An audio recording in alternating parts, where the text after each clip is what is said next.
বাঙালির অনেকগুলো প্রিয় খাবারের মধ্যে মাছের ঝোল দিয়ে গরম গরম ভাত মুখে জল এনে দেয়। আজ আমরা এই ভিডিওটির মাধ্যমে কীভাবে চারাপোনা মাছের ঝোল বানানো যায় দেখব। প্রথমে চারাপোনা মাছগুলিকে ভালো করে ভাজার জন্য পিস পিস করে কেটে নিয়েছি। এতে নুন আর হলুদ মাখিয়ে রেখে দেব। তারপর একটা কড়াইয়ে 1 কাপ সরিষার তেল দিয়ে দেব। তেলটি গরম হয়ে আসলে মাছগুলো দিয়ে দেব।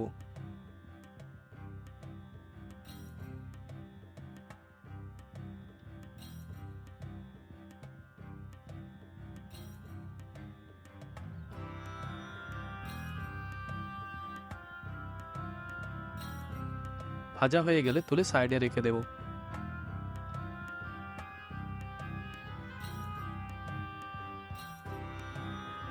এবং বাকি মাছগুলো একই রকমভাবে ভেজে নেব।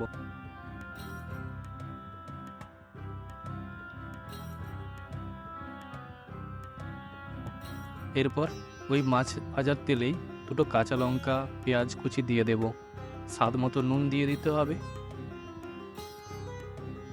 ওর পেঁয়াজগুলো ভালো ভাজা হয়ে আসলে একটা টমেটো পেস্ট করে রেখেছিলাম ওটা দিয়ে দেব। গ্যাসের ফ্লেমটা এখানে মিডিয়াম করে দিয়েছি।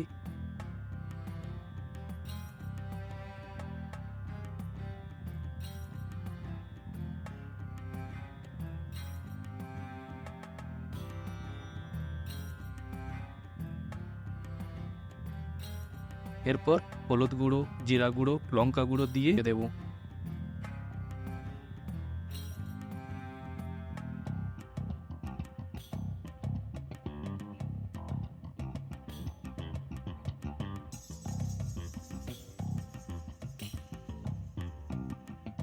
তেল ছাড়লে 1 কাপ জল দিয়ে দেব।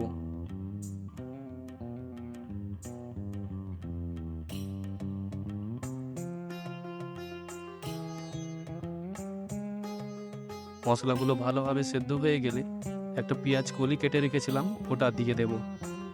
এরপর তরকারিটা ফুটতে শুরু করলে ভাজা মাছগুলো গ্যাসের ফ্লেমটা কম করে ধনেপাতা দিয়ে নামিয়ে নেব। ব্যাস, তৈরি হয়ে গেল আমাদের চারাপোনা মাছের ঝোল। ভিডিওটি ভালো লাগলে লাইক, শেয়ার এবং চ্যানেলটিকে সাবস্ক্রাইব করতে ভুলবেন না। ধন্যবাদ।